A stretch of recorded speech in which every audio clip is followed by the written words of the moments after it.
Now, crops such as corn, soybeans, and cotton have long been American staples in the agricultural scene. However, a crop that is just as old but not as widely known that was dyed plants, or indigo.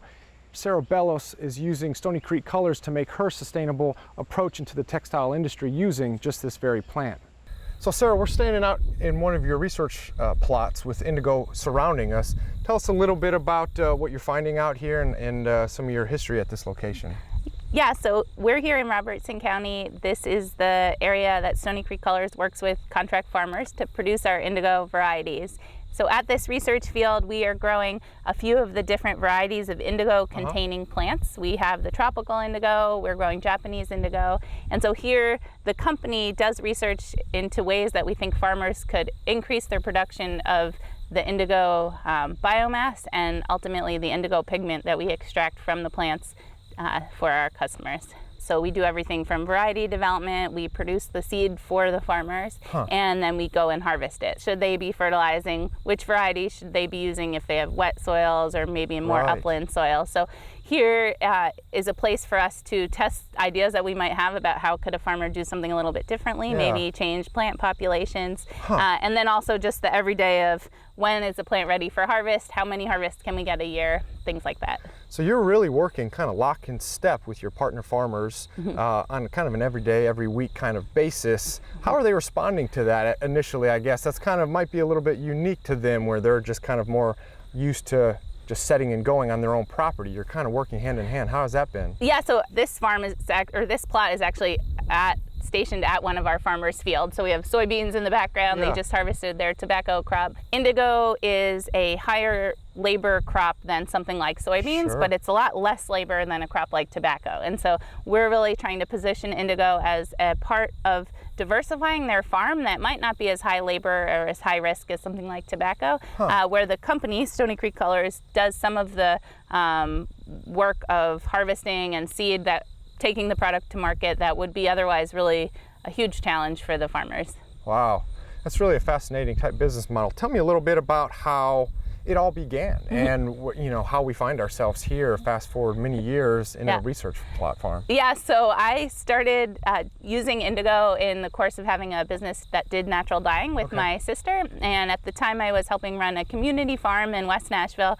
We were growing vegetables, and I thought, well, why aren't we growing the dye that we're using ourselves? And in kind of trying to scale up that business model, we realized that the source of a lot of natural dyes that you're just getting from kind of the open market, it's not always the most transparent. So sometimes you can't really be sure they're even natural dyes that you're purchasing. They might be petroleum-based dyes, synthetic dyes. And so really growing our own was a way to control the supply chain and just learn more about these incredible plants.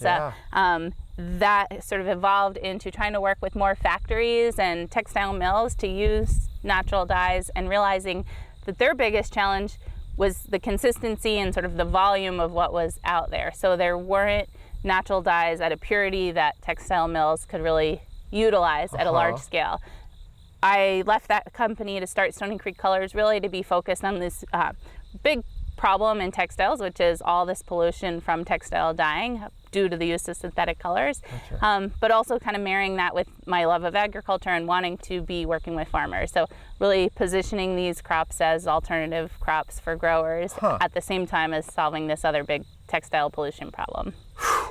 Yeah. Wow. So, so we're here in Robertson County. No. Wow. Yeah. No, I love that. I love that story. It's such a robust, journey of kind of where you've been. I can't imagine the challenges that you probably have had over that course of those years, because not only are you working with farmers, you're working with textile manufacturers, you're probably working with brands, the end user, and how that's getting sold to the consumer. Could you highlight some of the maybe the largest challenges that you've had, and maybe some of your accomplishments as well? Yeah. The challenges are too many probably to talk about. We've had really poor germination. We've had challenges with harvesting. So really our extraction method is really robust and scalable, but getting enough biomass to the factory to really make that a turnkey operation we've been on a steep learning curve. So we certainly know why natural indigo as a crop has not been scaled up in recent recent times. But it was only about 120 years ago that natural indigo was the source of all blue dyes. Right. So synthetic indigo is a recent occurrence, and we really feel like the chemicals that are used in synthetic indigo, like cyanide and benzene and formaldehyde, those are not chemicals that we want touching our skin, yet they are, because that's the cheap way to make indigo right now. And so it's really important that we solve some of those big challenges around harvesting and seed and production, because we need a replacement for synthetic indigo, and we think that that replacement can be all these amazing plants that we see here that are really chemical factories in their own right. That's right, right. And so that's some of the challenges, and as far as some of the accomplishments that you've had, though, over spanning so many years. Yeah, well. Acreage and production, you have quite a few farmers. Yeah, so we have certainly more natural indigo production than anyone else in the United States. Yeah. We have some really amazing brands that use our dye in their clothing. So Patagonia, for example, just launched a big clean color campaign using our natural indigo. Fantastic. We've had Lucky brand has a huge Made in America line right now, out with about 8 pair of jeans. So we're seeing large brands that have really wanted to adopt natural indigo, and now we've given them a way to do so, and it's bringing money into Tennessee farm economy, so it works for us. Wow, that's really incredible. Great job. Thanks. Great job. So Sarah, we're standing amongst a large field of Japanese indigo. Tell me a little bit about it's starting off with its true Latin name, and then kind of the production elements of what's all gets used in the process.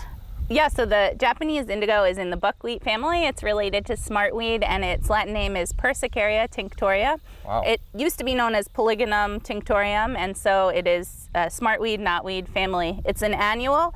We actually harvest the leaves for our production, and here we're in the middle of a variety trial. So you can see some leaves that have more of a rounded shape to them, some that are a little pointy and longer. These plants are definitely ready for harvesting. We didn't harvest these because they are in what we call a buffer row in our research plots, but these lower plants have already been harvested 1 or 2 times, and so you can keep going through as a gardener. In this season, if you're irrigating and fertilizing, you can probably get up to 5 cuttings with this Japanese indigo. Wow. And so it's a pretty prolific in terms of its vegetative growth, and as a dye production, that's actually what you want. So I've picked a couple leaves that are going to show us a little bit about indigo. So the leaf you have, it doesn't look blue, right? It just looks green. Right. The chemical in here is a colorless precursor to indigo called indican. In our extraction process, we actually release the indican and an enzyme that is also naturally occurring in the leaf to form the blue color. So you can see this blue, maybe an insect bit a little bit of this and it exposed it to oxygen. So some places where a leaf is stressed, you might see a little bit of blue. If you mash this leaf up, maybe just in the course of talking, we'll get a little bit of blue action on it. And so when the leaf is fully dried, it will actually dry completely to blue.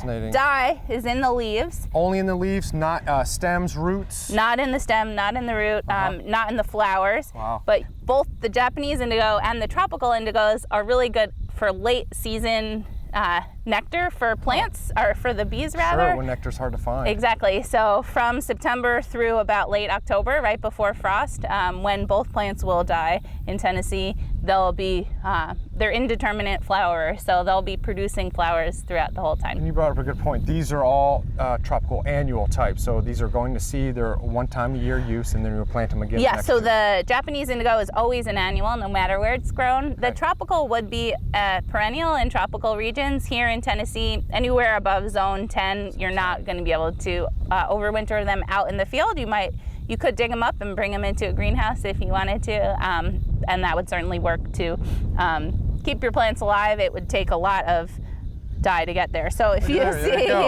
I've just been kind of like mushing this up, and you can see that it released a little indigo. Yeah, and so it's the reaction of oxygen hitting the indican in the presence of the enzyme that really allows the indigo chemistry to form. We have a different method than grinding it. So we actually do a water extraction where we're soaking the leaves, and then we're removing the leaves before the indigo gets trapped up in here. So in a little bit, if we came back, these leaves would be really blue. Indigo is totally insoluble in most everything, and especially water, and so you wouldn't be able to get, say for example, we had these blue leaves. there's really we have limited methods for extracting indigo once it's blue in the leaf. So all of our production is based around getting the leaves as quickly as we can to our factory and get them soaking in water, and then starting that extraction in a really controlled way. That's how we maximize the yield per acre, and obviously that's important for us and our farmers. Wow. I mean, I think the important thing probably for your viewers to know is you don't have to know all of the science of indigo and how to do it exactly perfectly in order to dye some things blue or in order to have great pollinator crops in your garden. So it is really a worthwhile, garden crop for people that are just interested in looking and seeing if the blue, is created on leaves themselves. There's methods for putting leaves in hot water and dipping silk in it and getting some dye on your fabric right away without going through the extraction process. And so there's always something to learn for us. Even if we have hundreds of acres of indigo growing, we're still learning about the crop, and for the home gardener that's definitely would be the same case. Kind of a learning curve for the home gardener to kind of use and experiment with a little bit. Tell me a little bit about the farmers and some of their returns and either return on investment or some of the conversations that you have with them. Why is this appealing to them? What have they kind of gravitated towards, either financially or just beginning to learn about subsidizing their income, getting away from maybe traditional crops like tobacco and into something like indigo? So as a company, Stony Creek really sees indigo as part of a diversified cropping system. So we don't want to replace soybean monoculture with indigo monoculture. We really are growing both varieties, the buckwheat variety and the legume variety, to be able to offer alternative crops in a more sustainable fashion for growers and provide a return that's compelling for the grower and compelling for our company. So the tropical indigo, for example, doesn't just fix nitrogen, but it also is a nematode suppressant. So I was just talking with a soybean farmer that grows indigo also, and he has a hot spot of nematodes in his soil where he can see the soybeans yield has declined a ton. And so planting 2 years of a tropical indigo is a way to naturally sort of be a nematode suppressant to lower those pest populations. Fantastic. And so the farmers, they might be looking at indigo to sort of reduce some of their labor costs on their farm, since as a company we're going and doing all the harvesting with our equipment. They don't have a huge equipment investment at all. They really should have no equipment investment. They're planting it with the same equipment they're using for planting tobacco. And then we harvest. So they can do what they're good at, which is growing the crop, and we can take care of the other parts, hopefully, which are many, but certainly it requires a really great collaboration and partnership with them. Wow, fantastic. For inspiring garden tours, growing tips, and garden projects, visit our website at volunteergardener.org or on YouTube at the Volunteer Gardener channel, and like us on Facebook.